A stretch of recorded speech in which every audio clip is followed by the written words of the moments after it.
It's giving it coming through me as well. Oh, I don't have a phone. Okay, so Going live. thank you very much everybody for coming. We're going to be going live now, and thanks to those who are watching on our live webcast as well. You're all very, very welcome to Social Justice Ireland's launch of our Budget Choices pre-budget submission for 2020. The format essentially is going to be just a look at the context that we have, and then going through some of our proposals for government to build a fairer, more just society. So with that, I'm going to pass you over to our CEO, Sean Healy. So, okay, that's working. That's all right. So, looking at the reality of Ireland today, I think at a surface level we're doing very well, and that's the kind of initial response that you get most of the time when people ask a question about how's Ireland doing at the moment and so on. And we're doing very well on a range of fronts. Our economic growth is very high compared to most other countries. Our unemployment is falling and has fallen quite dramatically. Our numbers employed are at the highest level they've ever been. Our population is rising. There are many good things to be looking at. But a closer look at what's out there would give you a slightly different analysis, in fact, quite a different analysis, that there are quite a number of crises that we're facing. There's a crisis in social housing. There's a crisis with homelessness. We have a real problem with sustained poverty. We haven't been able to crack poverty, and deprivation, while it's gone up and come back down in recent years, it's still very high. And that's a very serious issue that isn't really being effectively addressed. There's other major infrastructure deficits in areas like water and healthcare and affordable childcare. They're just some of the things. There's an urban-rural divide. There's quite a problem with infrastructure in areas like public transport and rural broadband and so many other things that we could think about. There's high levels of national debt. So there's a whole lot of negatives that can tend not to be maybe on the surface much of the time, but one of the negatives has made it onto the front pages, if you like, in recent times, and that's the whole issue of climate change. And that now is something that people are realizing. We are in a crisis situation here.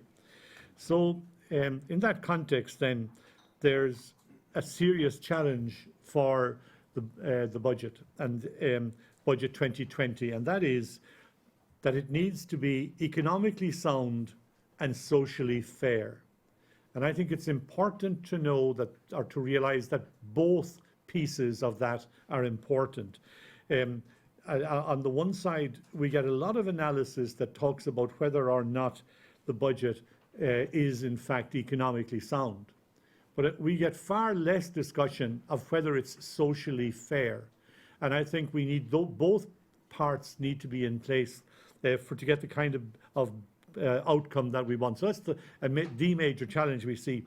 Obviously, there are challenges that people are aware of, like Brexit, which I think is a critical issue. We need to maintain high levels of employment as best we can. We have serious social inclusion issues in both urban and rural Ireland, and we have huge gaps in infrastructure still, in infrastructure and in services, in fact, in both. And those gaps, we'll come back to them, but there's an issue there about, in actual fact, whether or not, or what we need to do maybe, about actually bridging those gaps and solving them for once and for all. We'll come back to that. Just looking at some changes and developments, our unemployment and our long-term unemployment is what you're looking at up there. And you see it obviously went up and peaked quite dramatically in the early years of this decade, but they've come back down, both of them. And one of those is more than 1 year, and less than 1 year is what we're talking about there. Long-term unemployment is more than a year. So that's one issue, but it's important to note we haven't solved the problem. You know, sometimes when we see good news, we think we've done it, but we actually haven't. There's other issues about employment as well, and we'll come back to those, whether the level of income people are getting from it is sufficient, and so on. Another thing that sometimes surfaces and sometimes doesn't is the whole issue of the net debt that we have. The net debt per person. What this shows you is how it has changed between 2000 and the present. So you had this kind of very low level of debt, and then you had this huge escalation, and then it's leveled out again. But it's leveled out at the high level, and it hasn't shown any kind of tendency to start to come down. That's the net debt. Now, the point I made earlier about poverty and deprivation, that's the chart that's relevant there. The black line, the unbroken line, is the poverty level. And I think it's important to note that it was slightly higher in 2005, but it hasn't dropped dramatically. And it's still lurking around the 15% and has been jogging along the 15% line, more or less. And there's a lot of people in the policy-making process who think you can't bring poverty below 15%, when in actual fact you could if you were serious. And it wouldn't actually be that dramatic in terms of its requirements to actually, what would be required to make that happen. So I think that then, given that kind of, those kinds of realities, what do Irish people want? And what we would say that overall, Irish people want the budget to be economically sound and socially fair. And I think we get a lot of stuff around both of those issues coming out. And I think we just need to pick that up. And I think if you're to break that down, what would it mean in practice? It would mean ending homelessness and ending the social housing crisis, the shortages that are there, and the long waiting lists. It would mean ending the hospital waiting lists. It would mean ending child poverty, and doing that within a very tight time frame. That's doable, but it means serious commitment and serious investment. Irish people, I think, also to achieve an economically sound and socially fair outcome would want the budget to address issues like affordable childcare. We have very poor social provision, and in the sense of in the childcare area, and we particularly where affordable childcare is concerned. There's also an issue about older people's needs need to be addressed, because the population of older people is growing dramatically, and that needs to be seen for what it is, which is a tremendous positive that people are living longer, but it shouldn't be seen as sort of something wrong that we need to be dealing with. It's a terrific success we need to be dealing with, but it challenges us. The working poor issue is not going away, despite the fact that we've been highlighting it for quite a number of years. So those things need to be addressed. And in that context, there's also, people would be asking to reach those goals we talked about, they'd be looking for investment in climate change mitigation. So they want the climate change issue dealt with, but they also want the consequences that are particularly on vulnerable people and on rural dwellers and people who would be big-time losers in that context. Those things need to be mitigated, and they need to be done from the beginning. It's not an issue about, let's do this, solve the climate, and then we'll do the mitigation. That's nonsense. So people wouldn't want that. And then finally, in that context, rural broadband, which has been there now for 7-8 years, with threatened to be addressed, but in actual fact, we're still getting no serious impact in that area. So, central questions for the budget then that we look at here are like, what kind of future do we want? Okay. What level of services should we aspire to? What level of infrastructure is required?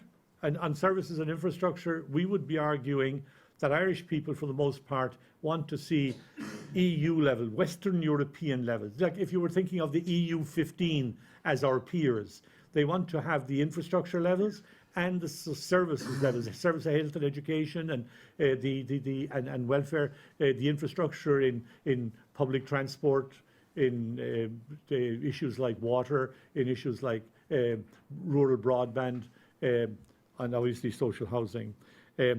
What is the appropriate level of taxation then to deliver those services? Because we can't deliver those services without them being paid for. So what we do then, it's important to sort of deal with all of those questions. There's no point in saying X, Y, Z should be done, but in terms of investment and services, without actually saying this is what it would cost and this is how we actually pay for it. And there needs to be a long-term perspective here if we're going to get the outcomes that are required across these sets of issues. They are not going to be delivered by any one government. And that's a critically important piece that needs to be done, that needs to be faced. So in our context, in Social Justice Ireland's context, we have a framework, a policy framework that sort of sets out our guiding vision for the future and the framework. Now, I'm not going to walk you through it. That chart that you see up there is available on page 3 of our budget choices document. And if you want the budget proposals themselves spell out what you might actually do in budget 2020 to move in this direction. If you want more detailed look, our publication on Social Justice Matters 2019, which was published in February, carries very good detail on every one of those boxes in that chart. But the basic point we're saying here is that Ireland needs to have a vision and a policy framework to deliver a vibrant economy, decent services and infrastructure, just taxation, good governance and sustainability. And so our approach to the budget then for the rest of this presentation and the actual document itself that you have, or that if you're online you can pick up on our website. There are basically 4 key areas. Like there's the question of fiscal space, like what money do we actually have available? The second one is what do we need to invest, how much do we need to invest in infrastructure, and what should that investment be focused on? What amounts and where should we focus our investment in services? And then on the area of taxation, 2 things. One is what's required to reform the tax system, and then the overall, we believe that we need to increase the overall tax take, not income tax now, the overall tax take, total tax take, if you like, by 3.5 billion. And we'll come back to that, because what we do in effect is spell out in the answers to those kind of 4 areas in the coming pages. And with that, I'm going to hand over to Colette. Thank you very much. So I'm going to start going through our proposals in our budget choices document at page 8, looking at our proposals around housing and homelessness. I suppose in terms of the context for this, there are approximately 120,000 households in need of sustainable housing solutions. That's counting the 71,500 households on the social housing waiting list. It's also counting those households that are in receipt of the housing assistance payment, which is a completely unsustainable subsidy to the private rented sector. What it doesn't account for is the number of families in refuges for domestic violence. It doesn't account for the number of households moving from asylum and are in transitional housing. It doesn't account for the 10,400 homeless. There would be some overlap on the social housing waiting list, but not an awful lot. So we have a huge issue in relation to housing and homelessness in this country. I think if you can take that society would be judged by how we treat our most vulnerable, we treat certainly our homeless people as disposable in that context, and that says an awful lot for what this country values.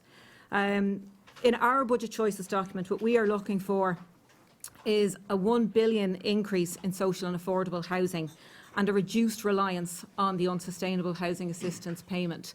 At the moment, HAP accounts for almost 70% of what's called social housing solutions, and really it is a subsidy that is paid into a private rented sector with increasing rents. It's incredibly precarious and increasingly so for vulnerable households who are reliant on it. We also call for an increase in protection for tenants, and we welcome in this context the introduction very recently of the Residential Tenancies Amendment Act of 2019, which has seen increases in protections for tenants. In order to underpin those increases and to actually see them being enforced, we would look for 5 million in an increase in the budget of the Residential Tenancies Board. It's approximately double what they received last year when they received 4.5 million. We would look for the development of a public insolvency practitioner service, or a PIP service. to deal with the very entrenched mortgage arrears situation for a vast amount of households. At the moment, there's about 64,000 mortgages in arrears at a value of about £2.5 billion. That is an unsustainable level, and what it suggests, given that the level of arrears in monetary terms is increasing, is that there are a number of households who are mired in mortgage arrears, who have seen no way out.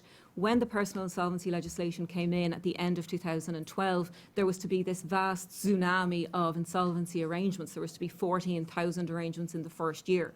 I don't think that's happened even now, 7 years later. What's needed is something to protect vulnerable people, something to protect low-income families who cannot access a private sector. And it is this issue around increased privatisation, this increase around relying on private markets and essentially creating industries out of people's misery and out of debt. We would also seek to abolish the Help to Buy scheme, which would generate about 70 million, and to expand the principles of housing first, to use that money to apply the principles of housing first to homeless families.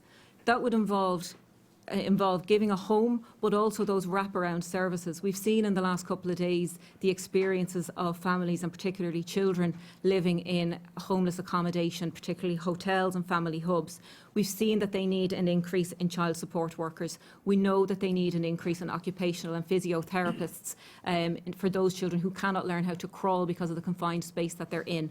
We know we need an increase in speech therapists for those children who are non-verbal due to the living conditions that they are sustaining. And all of this is achievable within a package of just over £1 billion, in addition to what is there in the Rebuilding Ireland targets for those who are experiencing homelessness and housing issues. In terms of health, there on page 11 of our Budget Choices document, our proposals around health are based on the idea that people should be assured of the required level of treatment care in their times of illness and vulnerability, irrespective of their income and their capacity to access private insurance. In this regard, we would call for the infrastructure allocation for Sláinte Care of 500 million and 500 million a year over 6 years, as was set out in the 2016 report and received cross-party support. We would look for primary care teams and networks and investment in community nursing facilities of 150 million and 50 million respectively. And this again would cover things like public health nurses, paediatric care, gerontological care, and to make sure that there are community-based services on a needs basis driven by communities. We would look for the introduction of an obesity prevention programme, particularly in relation to treating children, at a sum of 75 million. We still believe that this could be funded through the sugar-sweetened drinks tax. Given the increase in mental health issues experienced particularly by young people and the increase in dual diagnoses of mental health and addiction issues, we would look for an implementation of the Vision for Change around mental health of 35 million and an increase in funding for alcohol and addiction programmes of 50 million. We would also look to reduce the prescription charges for medical card holders from €2 to €1.50 at a cost to the state of 34 million. And in total, the investment package around healthcare would equate to 894 million. On the same page then, and looking at disability and carers, we know that at least, based on the last census, 13.5% of the population are living with a disability. We know that there are significant costs associated with that, and we know that people living with a disability have suffered cumulative effects of austerity budgets over the last 10 plus years. In this regard, we would call once again for the introduction of a cost of disability payment of €20 a week at a cost of 150 million in the budget. We would also call for disability services, including residential respite hours, at a cost of 35 million. We'd look for the facilitation of the UN Charter for persons with disability at 5 million. We'd look for an increase in the annual carer support grant to €2,000. We look for an increase in the domiciliary care allowance, an allowance that hasn't been increased in over a decade, from 309.50 to 330. And finally, we'd ensure that all recipients of the domiciliary care allowance receive free travel to enable them to access the care that they need. A total investment there would be 236 million. Moving on then to older people on page 13. We have, as we know, an increasing and ageing population. This is very good news in that it is an indicator of a healthier lifestyle and medical advances, and it should be welcomed as a very good news story. However, we also know that older people experience very many challenges, particularly around their housing need and in relation to healthcare. In this regard, what we would call for is an increase in housing aid for older people and housing aid for people with disabilities of 85 million per year. This would be to restore the level of cuts from 2010 onwards. We would look to expand the community supports and volunteer programmes for people with dementia at a cost of 30 million.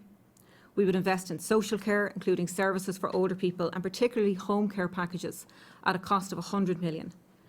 At the current level of home care packages, and this is based on performance reports from last September, we average just over 6 hours of care per week.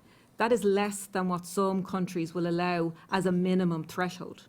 We are not covering ourselves in glory when it comes to home care, when it comes to supporting our older people to age in place as they would wish. So we are looking for a significant increase in the home care packages spend. We would also look for an increase in the contributory pension by €9 a week and to make this universal.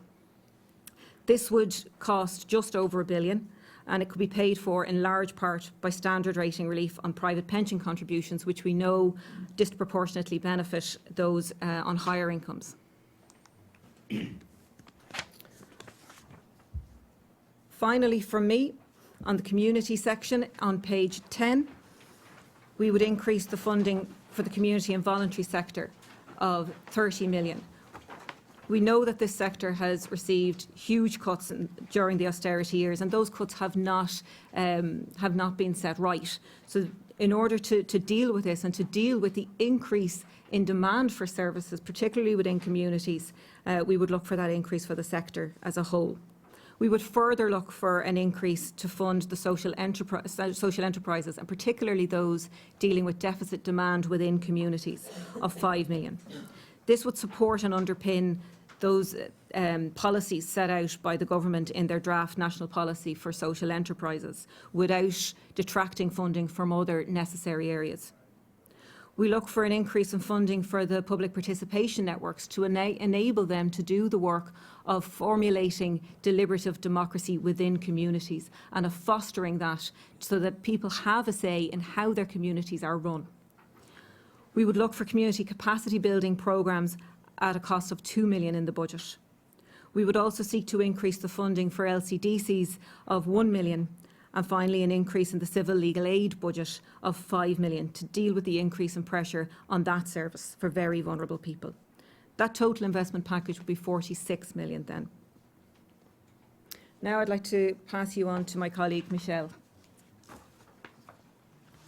Thanks, Colette. So staying with page 10, I am just going to look at the investment in rural Ireland and the regions. The total package here is 450 million, but the details are all on page 10. I'm just going to focus on two pieces, essentially. So the first piece would be rural and regional development and transition. So I suppose transition is a buzzword at the moment. And what we mean by this, and an allocation of €50 million for this, is to make sure that rural development policy, the regional action plans for jobs, Future Jobs Ireland, the as yet to be published all of government climate plan are aligned, they're coherent, and they are all aligned with the principles of just transition. And this means helping those communities and towns across the country who are going to be impacted by this to develop sustainable local economies and livelihoods. It means investing in things like smart villages, revitalising rural services, income supports, training, education for current and future generations of farmers to move to more sustainable agricultural methods, looking at local cooperatives. So this we would see as the beginning of a policy, that should form part of an all-of-government initiative, because we're going to be transitioning not just in terms of climate, but in terms of ageing, in terms of how we negotiate the fallout from Brexit. And the point here is that those people who are going to be most impacted by Brexit, they don't live in Dublin. They live in the towns and villages across the country. So this is one of the key elements we have in our rural and regional package. And then the second point here is increased funding for Enterprise Ireland to develop and support Indigenous enterprises and job creation across the regions, focusing specifically on those areas who will be most impacted by Brexit. So the details of all the other packages are on the page, but those are the two elements I really wanted to highlight here this morning. Then moving on to page 14, which looks at sustainability and the environment. So we have a total package here when you take into account investment and taxation of over £1 billion. I'm going to pick out a few headline issues, but the context I want to place it in is that Social Justice Ireland look at this in terms of a carbon policy and a climate policy, not just one element, so not just one piece. So we have the first issue there is to increase the rate of carbon tax by €10 per tonne, and to use the money that this would yield to invest in a just transition fund. And so on an ongoing basis, that is what this increased revenue should be used for. And this fund should look at things as a minimum in year one, retraining and support for those communities who will be most impacted by the loss of employment as we transition to a low carbon economy. Income support for those families. Support and investment in the circular economy and the bioeconomy with regional strategies and regional targets, investing in deep retrofitting of homes, renewable energy schemes, community energy advisors, and crucially policies to eliminate energy poverty for those households who are most vulnerable and will be most impacted by an increase in carbon taxation. And so we would see mitigation for energy poor households, including both income support and the retrofitting of the homes that they live in, because on an ongoing basis they are going to be impacted by changes to carbon taxation. And the best way to support these households in the long term is to ensure that the accommodation that they live in has the highest energy ratings. And to this regard, we would divert the PSO subsidy for peat into renewable energy schemes. Another proponent I'd like to highlight here is commercial air transport tax. So we propose in Budget 2020 that government introduce a commercial air transport tax to raise 210 million. Jet kerosene is not subject to minimal oil tax at present, yet air travel is a significant polluter. And we talk a lot about transport and the need to move our public transport fleet and cars to running on renewable energy. Air travel is also a key component of transport, so we have to look at air travel as well. Our proposal is in line with the polluter pays principle, the Environment Liability Directive, and a recent report which was commissioned by the European Commission, which was completed last year and was leaked a number of weeks ago, showed that the Commission is actually looking at this issue and looking at levying €330 per 1,000 litres of fuel. And they estimate that this would lead to an 11% reduction in carbon emissions from aviation taxation. So we believe Ireland should be at the forefront of this policy. So this is our proposal for Budget 2020. And we are also proposing here that this money should provide significant investment in retrofitting community energy advisors and things like a circular economy package, and investing in biodiversity and our natural resources. So as I said again, the total package here is over €1 billion. Now, investment in education is on page 12. We have a total package here of just under 430 million. I suppose some of the areas I want to highlight, the first one would be investment in further education and training to expand the apprenticeships and traineeships to meet our future skills needs, to help us adapt to a changing economy, to advance the circular economy and a bioeconomy. So we would see that this programme would tie into our the regional transition, and all those other elements. So you have a coherent policy to support communities and people, both in employment and not employment, around the country. We also proposed the expansion of the Human Capital Initiative, which we welcomed last year to encompass courses at levels 4 and 5, digital literacy, and to target the groups that are already identified as underrepresented in the National Access Plan. So it would make all our policy in terms of community ed, adult ed, higher further education and training coherent. We're looking for an additional 30 million for adult literacy. Ireland performs very poorly on digital literacy, but we also perform very poorly on basic adult literacy and numeracy skills. So we would see this money as going towards implementing the Upskilling Pathways Plan.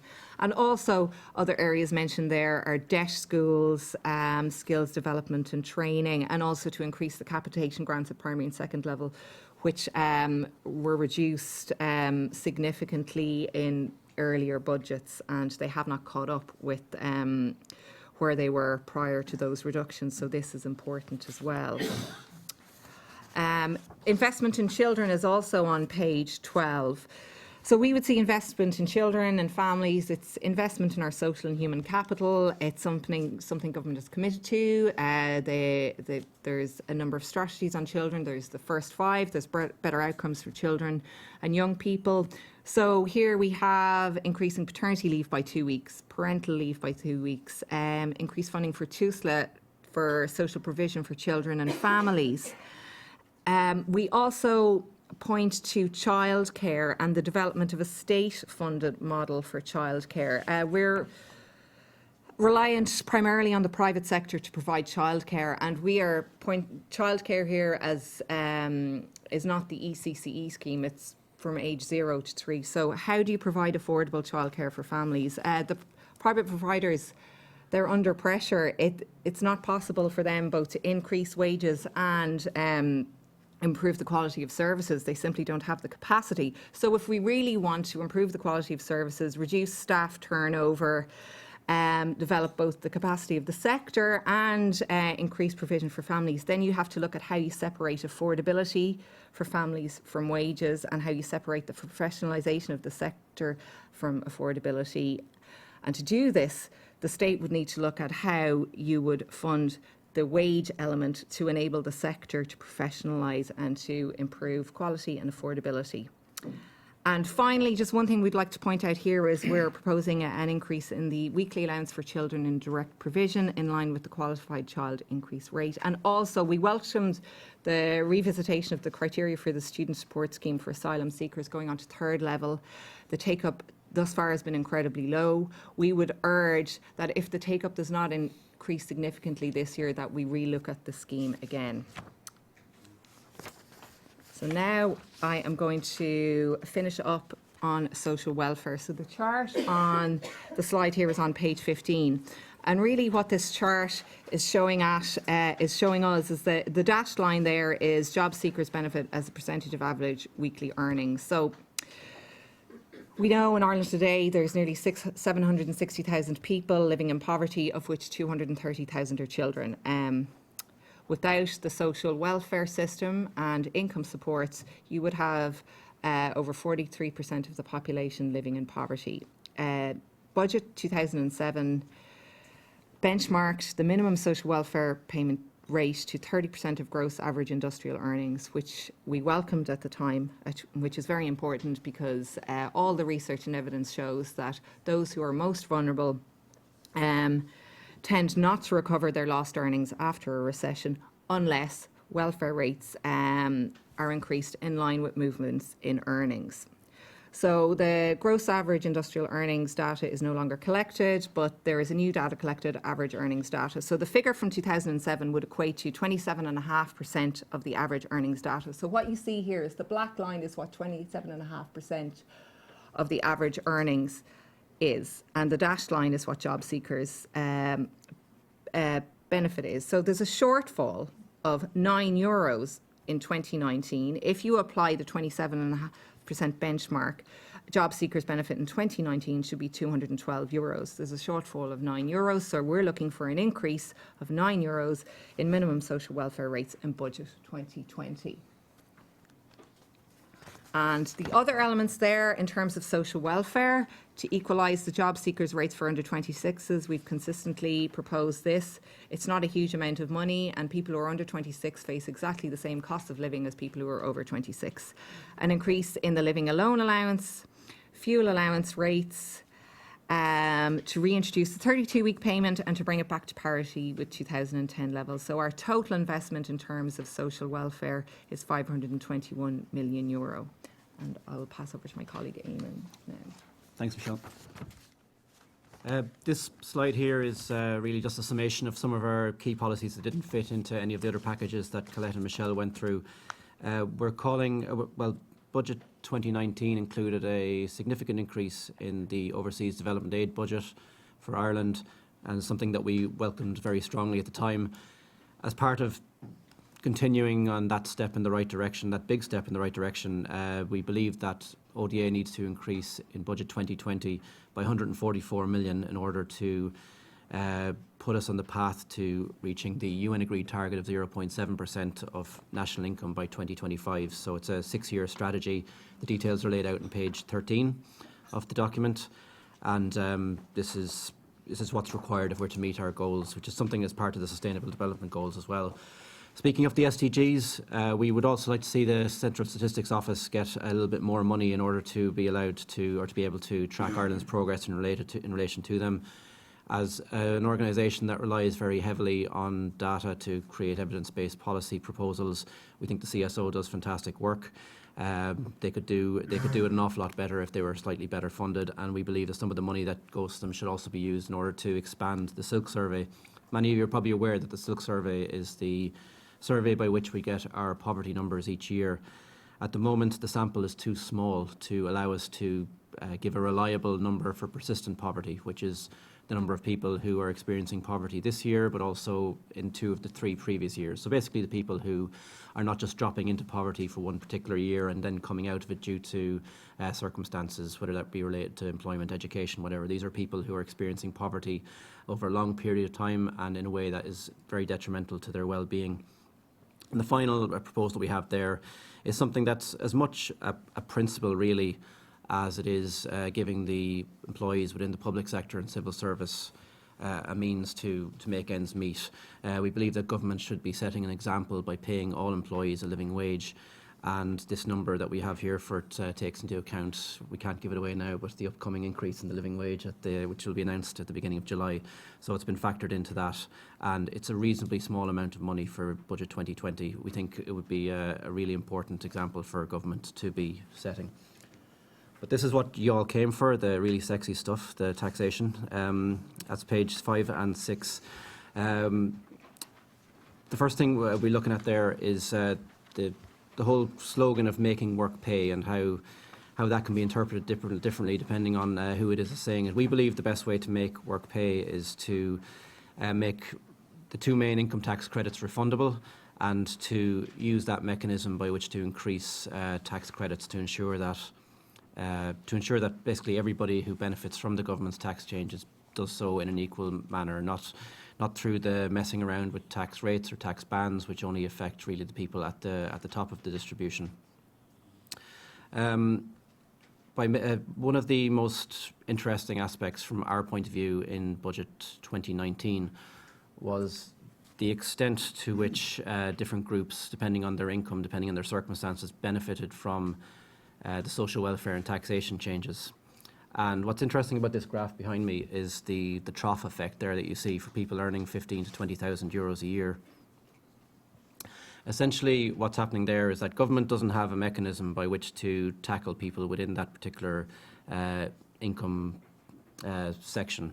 Without refundable tax credits, there's a significant proportion of people, the working poor essentially, who the government doesn't have a mechanism by which to give them some kind of benefit. By bringing in refundable tax credits at a fairly moderate cost, the government not only helps to tackle that working poor problem, but creates a situation whereby, with an increase in tax credits, literally everybody who's employed will benefit to the same extent. The other part of that slide is in relation to an increase in the PAYE and earned income tax credits. Our position generally is that any resources that are available should be preferably used to improve public services, to invest in infrastructure, but we're also cognizant of the fact that government occasionally comes under political pressure to reduce income taxes. What we're doing here is showing them that there's a fair way of doing this, and as I said earlier, in a manner by which everybody who's employed will benefit to the same extent. It doesn't have to be by €5 a week, but at the moment what we're seeing, and Michelle spoke about it earlier, you're seeing increases in wages, which have led to a situation where minimum social welfare rates are falling behind. Given that wage increase is fairly across the board, we don't feel the need to increase tax credits by the same rate of €9 per week. But if the government is to reduce income taxes, this is the way to do it. And there's a headline you don't often see, Social Justice Ireland calling for 740 million of a tax reduction. But never let it be said that we're not original. This slide here is mainly in relation to aspects of taxation reform. And that's a substantial total at the bottom of that slide there. It's 2.3 billion almost. Most of that money is money that the government should be getting anyway, but has decided for whatever reason that through various loopholes, through various reliefs, through the removal of various caps, that this money is not going to be collected certainly not in 2019. There's an option in 2020 to reform a lot of these things. The headline really for us is, of course, the minimum effective rate of corporation tax. Aside from the fact that a conservative estimate that would bring in excess of €1 billion a year, it would also move Ireland in the direction that it's going anyway due to international circumstances and the pressure that's going to come on in the next few years to reform that section.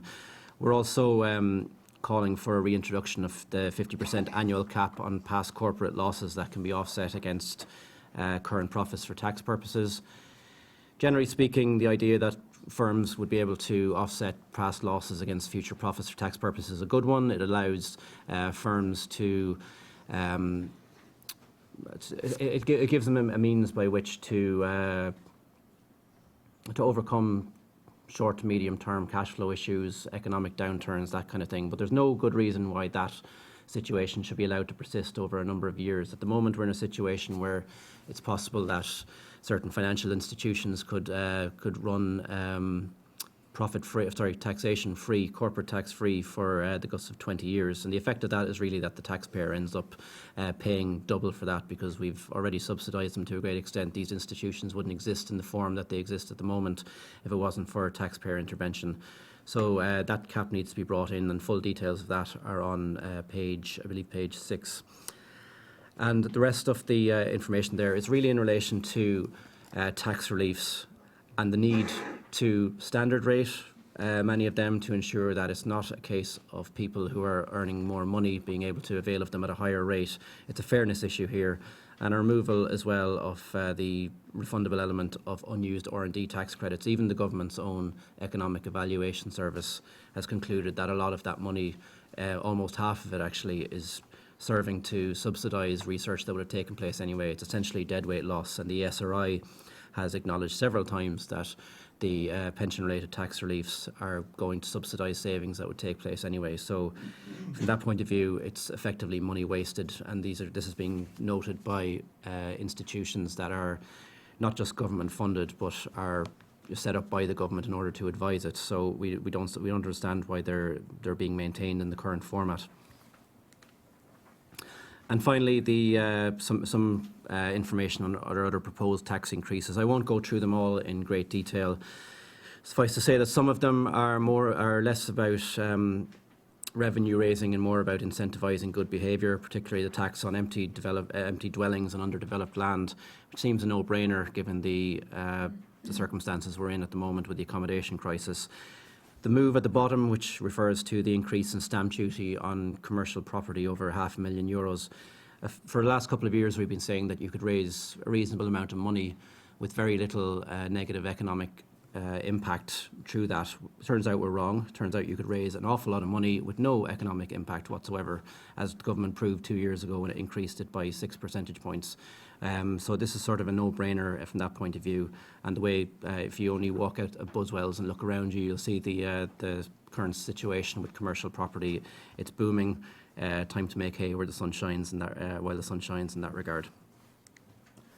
And this final slide is just a summation of the financial position that of what we're proposing.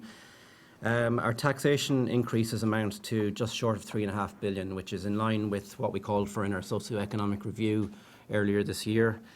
We believe that in general, Ireland needs to increase its tax take by 3.5 billion euros per year in order to bring us closer to what would be sort of the European average from a per capita point of view. And we're doing it across the board through tax reform, relief reform, sustainability-related incentives, reforms of corporation tax, and also incentivising good behaviour in relation to our environmental goals and in relation to land and property, etc. The total amount that we're calling for investments amounts to just over 5.7 billion. And look, my colleagues have already gone through those particular areas. I don't need to recap, but that there's a significant difference between the two figures. That's explained by this, what we've calculated through what we believe to be the best available estimation of the fiscal space, taking into account public sector pay increases, carryover from the last budget, the contribution to the rainy day fund, etc. And assuming that the government is once again not going to index the taxation system, which it never does, but always factors in the idea that it will, we believe that there will be roughly 2.26 billion euros available to the government in October. So I guess the fact that our budget balances is it's interesting from our point of view, but the main thing for us is that this document shows government that there are literally dozens of options available to it from a policy point of view, from revenue raising through to investment and incentive creation. They're not short of options ahead of Budget 2020 from a point of view of, as Sean said, creating a budget that is both economically sound and socially fair. So it's over to them, I suppose, and I will pass over now to Sean to sum up. Okay. So I think our assessment is that the overall impact of the proposals we're making, both in terms of expenditure and revenue raising and the adjustments on both sides as well, is that we would, if implemented, and this can fully be implemented, every proposal here can be put into being in Budget 2020, that it would be economically sound and socially fair, that it would promote human well-being and sustainability, that there would be medium-term outcomes, but they would be moving towards the long-term outcomes that we set out in that chart, which you see on page 3, which sets out the framework and the vision of where we want to go and how to get there. It would also provide a strong foundation for a vibrant, just and sustainable economy, but also for a vibrant, just and sustainable society. And I think that's critically important. And I think the other piece maybe that we would argue strongly is that it's a coherent package of measures, because at the end of the day, the proposals we're making are based on the values that have delivered for the most progressive and equal societies around the world. And our choices that we're recommending would promote the common good and would promote a fair, vibrant, sustainable Ireland. It would increase, as Eamon says, there would be a modest increase in the overall tax take to fund the infrastructure and services that we so badly need, and to move away from our over-reliance on volatility and on the volatile corporation tax area, if you like, and the receipts from that space. The key questions that should underpin government decisions on Budget 2020 is what approach would, in fact, produce an outcome that is economically sound and socially fair. We strongly recommend that they follow what we are proposing. The twin objectives are both realistic and achievable, but they need to be underpinned by a clear policy commitment and by budget decisions aimed at achieving both.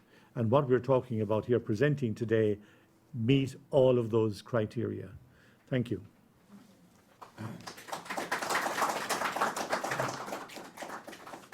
So now we're going to take some questions from the floor. Bridget has a roving mic. I'd ask you to introduce yourselves and to ask your question. We'll take maybe 3 at a time, please.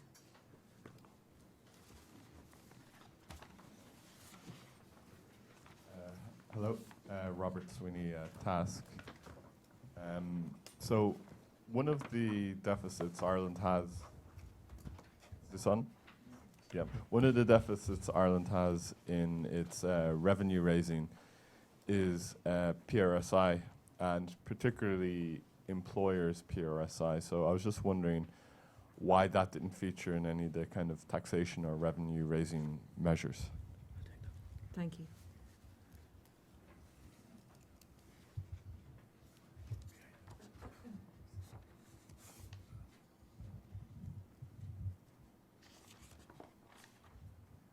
My name is Breda O'Sullivan, long-time campaigner for people with disabilities in Ireland.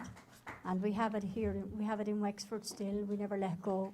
Shatter shattered us and got shattered himself. But anyway, my problem is, firstly, do you have a copy of your book in Braille here? And the next one is, people would live much longer in their own homes if they could afford the technology that's available out there, but a way above cost for people with disabilities and older people. If you want JAWS on a proper speech on your computer, you pay $8.50 more than the computer, and that does not include the VAT. So I think people with disabilities are much underrated, not helped, want to be independent, and they are independent if they're given the right supports. Thank you. Thank you.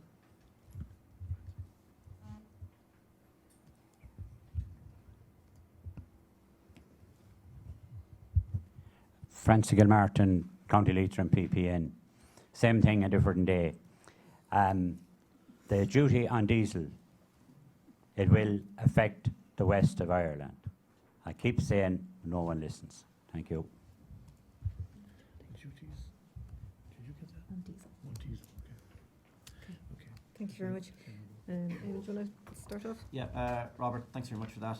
I suppose part of it is that we do have so many proposals in there that we don't have the time to go through them right now. But there are 2 PRSI related proposals in the document. One is in relation to a 0.1% increase in order to help fund the National Training Fund, which is in line with the measures taken in the last 2 years as well. We also propose, and actually it doesn't go into it in great detail at all in this document, but we do refer to a report that we published in March of last year in relation to our proposal for a universal pension, which contains a 0.5% increase in employer PRSI in order to help fund the that particular proposal as well. In general, we absolutely agree with you that there is huge scope for employers to make a larger contribution to Ireland's infrastructure and social needs over the next several decades. Our rate of employer PRSI is at less than half of the European average, is at a third of some of our European peers. So we do agree with you on that. Just to Breed's question, thank you very much. We don't have a copy of our document in Braille, unfortunately. We'd absolutely love to, and to get it out there and make it far more accessible. But just due to financial constraints, we don't have capacity to do that. We do have it online. I understand that many of the screen readers can pick it up. In terms of the assistive technology for people to live sustainably in their own home, absolutely. And this is something that we would look to have included in the facilitation of the UNCRPD, particularly in relation to the whole move towards digitalisation in the public services space as well. We made a submission on that last year to government. And that would have been certainly a factor in terms of cost and accessibility for older people and people with disabilities. Oh, yeah, and I'll take the question on the excise duty on petrol and diesel. Well, that's the reason we're looking for investment both in just transition and rural and regional transition. So you start planning for this now. I mean, diesel is one of the most polluting fuels, and so is air travel. That's why we have the commercial aviation tax. So you need to do two things: equalise that duty, but also look at how you support those people who will be most impacted to make change. So you obviously invest in electric vehicles, the charging infrastructure. The charging infrastructure should be renewable energy. We shouldn't be using finite energy to charge electric cars. But it's all about that planning, the planning for change and supporting people to change. You can't just impose an extra charge on people who will just have to absorb it as an extra to all their other outgoing costs without supporting them to make the change as well. So that is why we think the government should look at carbon policy and climate policy as a whole and planning. And you have to support people and communities now to get them on board, to get them to buy into the idea that they're going to change, to get them to invest, to be creative. Because if you don't get public support for this, it's going to be much harder for Ireland to transition to a low carbon society. Are there other questions? Hi, it's Damon Matthew Wise, capital A circumflex, U circumflex. Three issues that keep coming up is the loss of transport services in local areas, particularly people who use airports outside of Dublin. The flights have gone. There's no longer any connections to and from Dublin Airport from Munster and the West Coast. And the airports no longer have direct routes to European locations. The routes to Dublin, and 3/4 of the people flying out of Dublin come from the west of Ireland. It makes no sense when you've taken routes away from Cork, Shannon, Waterford, Galway, Sligo and Donegal International Airport, moved them into Dublin. Most people don't fly from the Dublin area. The cost of getting to and from Dublin by multiple different routes, because there's lack of direct services, and then fly out of Dublin, and then fly on to somewhere else, because the direct routes have been cancelled, is causing a big problem in fuel. If you gave some money back to re-establish the direct routes, you'd save an awful lot of money in fuel. In relation to the funding streams, it's noticed that people with disabilities incur a lot more costs in travel and getting services, and there's a lack of provision to that.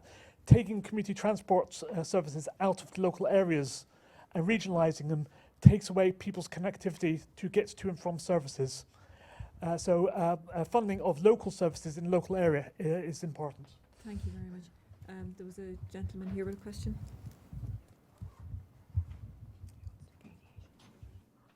Eric Conroy on Tashka. Well done on your sustainability proposals. It's very brave in terms of the kerosene tax. We've been talking about this for a long while. Aviation is not taxed in any way, and there's no VAT, there's no kerosene tax. So I'm just wondering what sort of support we'll have in the Dáil, because the government probably won't pass this, but it's great that you've raised it. The other issue is, just about the fiscal space, about these emissions fines. You mentioned 150 million. I'm wondering whether that's a conservative figure, and it'll probably go up from that year by year. Is that being part of the fiscal space from 2020 or 21, and that should be another negative in terms of taxation that we need to take account of? And well done on the carbon tax as well. We should be increasing the carbon tax and have mitigation for people in poverty not to be impacted by it. Thank you. Thank you. And then last in this round of questioning. Thank you.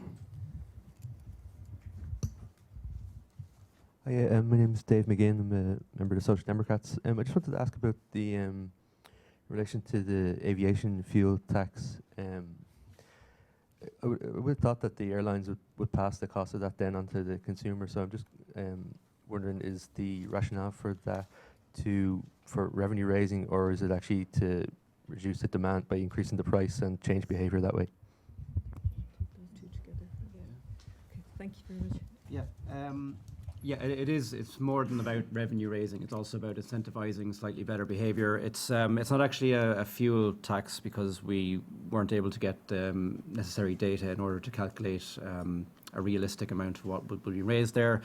So for the time being, in lieu of that, we are calling for an air transport tax, which is based on the distance being flown out of Dublin. It's modelled very closely on a tax that's on flights in Sweden at the moment, and that has led to a reduction, certainly in flight take-up. That's part of the issue. It's more than just about making airlines, who are big polluters, pay their fair share. It's also about incentivising better behaviour all around.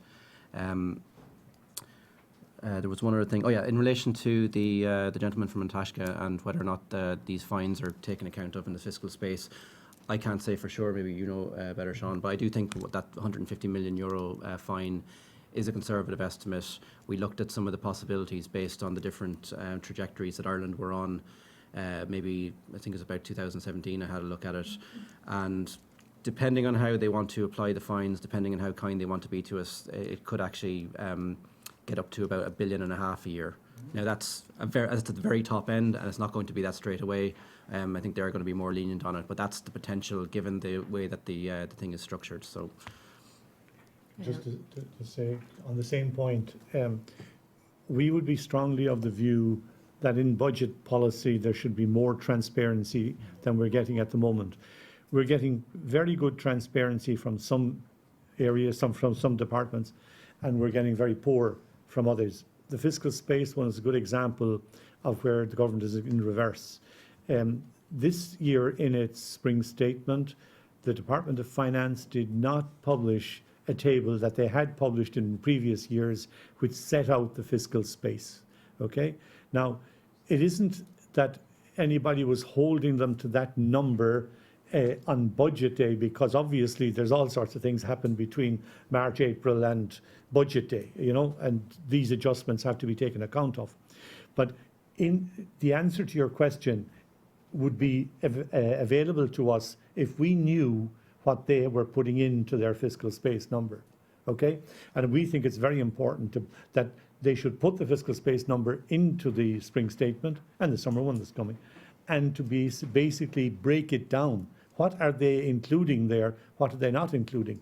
It seems to us, for example, that some of the argument that's going on between the Fiscal Council and the government is actually just a different interpretation of what you include and don't include in the fiscal space. Like the Fiscal Council said yesterday in its report that fiscal space is 600 million. They're obviously taking account of other things that we put in subsequently, and we actually identified them. We didn't put them into our initial thing. For example, the increase in public sector pay. But if you look at page 18 or whatever there, you'll see all the way we have actually put it in. But it's an interesting point in terms of transparency. I think it's critically important, and fiscal space is a good test of it. And I'll just respond to 2 points. So first, in terms of support for the aviation tax, well, I mean, the all-of-government plan is coming. You can't put the sole responsibility for this on the individual. Every single sector has to play its part.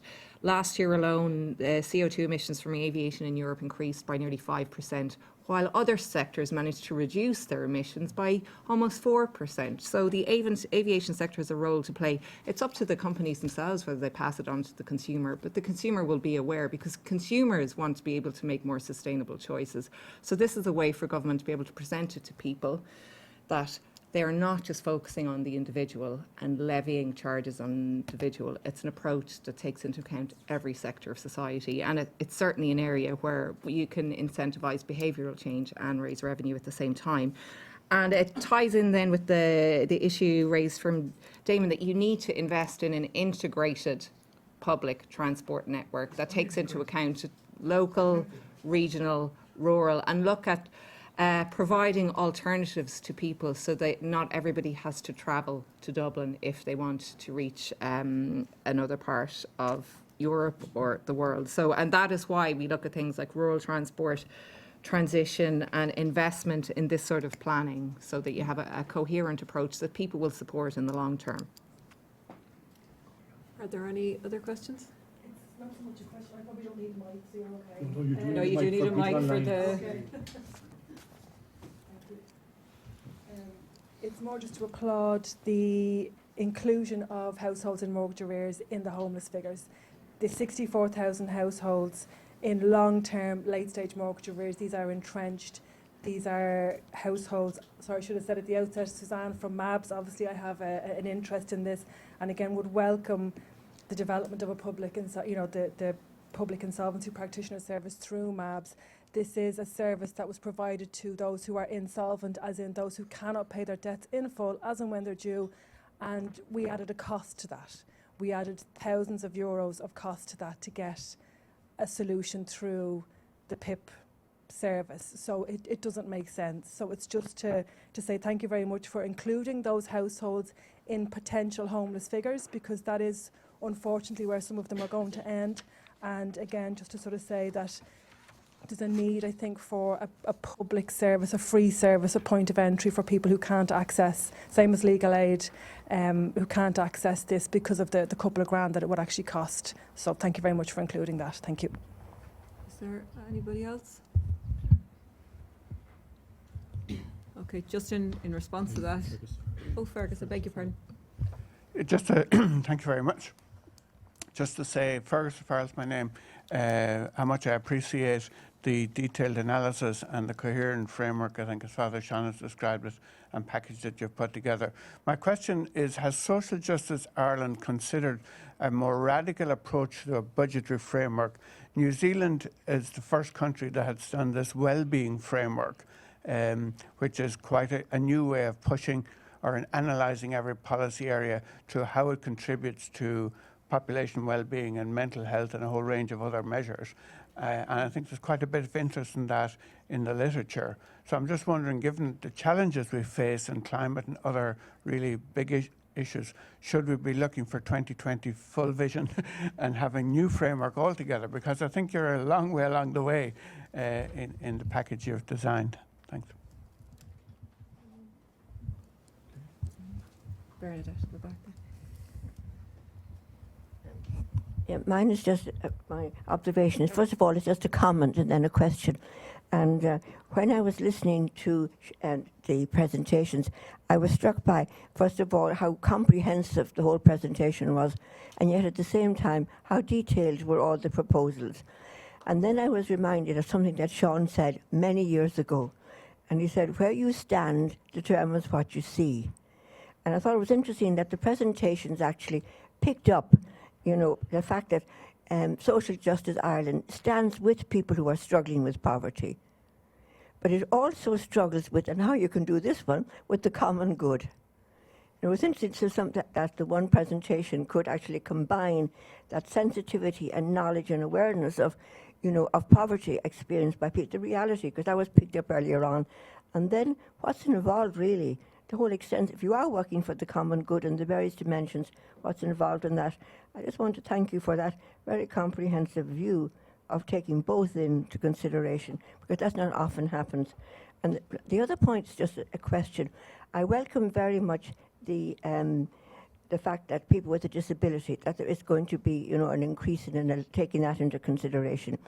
I suppose my only concern about this is that if we have a payment for people with a disability, and it's just a general payment, then it could just be a gesture and stop at that, because basically disability is a whole range of areas, and the additional needs of people living with any one of those disabilities is very different.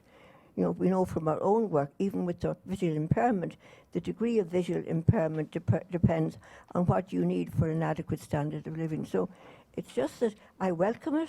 I would hope then that the emphasis would be on also developing that payment so that it will actually make a real difference to people with those different levels. Thank you very much. Okay, thank you very much.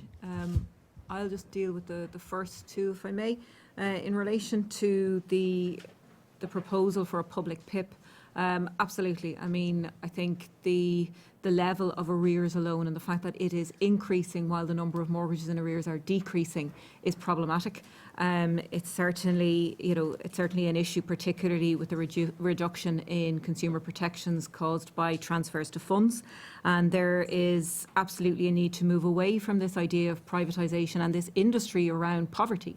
A public PIP is absolutely necessary to reduce the amount of fees that are payable to people, because it just makes absolutely no sense, as you point out, Suzanne, to have fees levied upon people who are in so much debt that they are insolvent.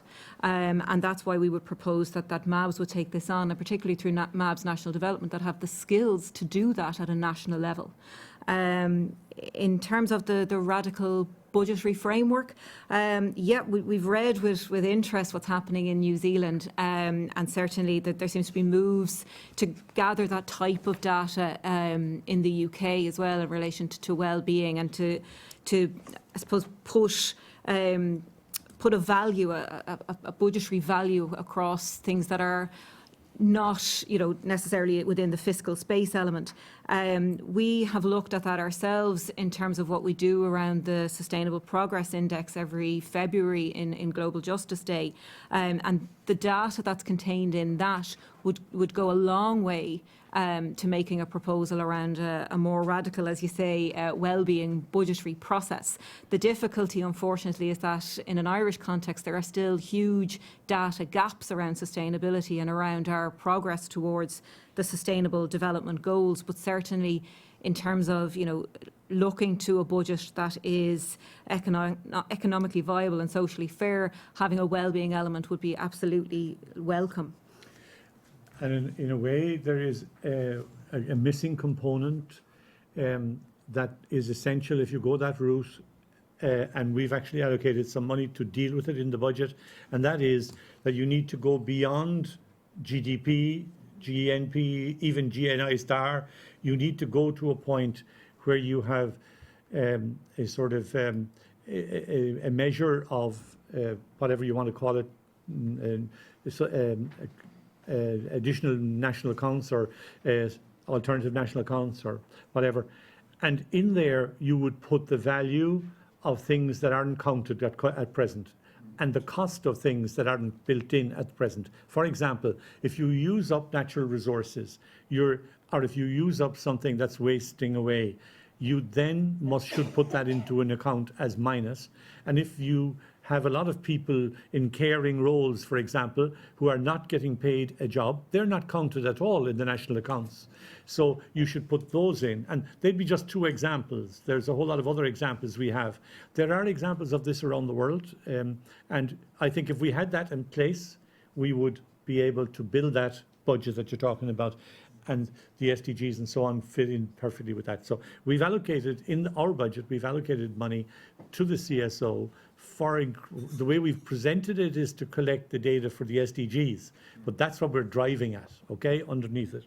And then the one final point was the cost of disability, the question that Bernadette raised. We'd be very conscious of the fact that there are different disabilities and they cost different amounts to deal with and to address. I suppose our approach always has been to this issue that we need to start the process. And that's why we are saying, like, first of all, there needs to be a recognition that every disability has a cost attached to it. Every single disability has a cost. So let's start with a cost of disability payment. And let's build that up to a reasonable amount. And then we can make special provision for special cases or for different kinds of cases. If you think of it in the context of the overall social welfare, that whole way of the system, the welfare payments are made to the people who qualify, and they're very wide. And then there's special additional payments made for living alone or for a whole lot of other different bits and pieces, okay? You probably need more specialist support type things and when you're talking about disability, but at least we'd be some way down the road if we actually had recognition of the cost involved and the starting of a budget line for a cost of disability payment. That for us is critically important. Good. No. Oh, sorry. we have. Sorry, Sheila Curran from the Association of Leaders of Missionaries and Religious of Ireland. And just firstly, to thank you very much for the comprehensive review and the material that's useful for all of us and different aspects of which we try to lobby. I suppose one of the things just on the housing and homeless sector thing is the whole thing of direct provision as an anomaly around having housed refugees, migrants coming into the country as one of the groups that are most vulnerable, and also how that overlaps into diversity and inclusion for across the country and the challenges that it presents when there's not adequate resourcing going into community groups or localities to be able to meet the demands, whether it's educationally or otherwise, throughout the country, and how it's leading to this, they call it low-lying racism, but I suppose there's no such thing as a low-lying racism is racism. And I just worry when those things are not named and when resourcing isn't put properly in and consultation with communities done properly, and adequately skilled people to be, involved in meeting these needs, that it's a growing sector of problems that are emerging again for more of what we call people on the margins, rather than looking at how we create a more all these well-being and sustainable Ireland that's fastly tracking into our space.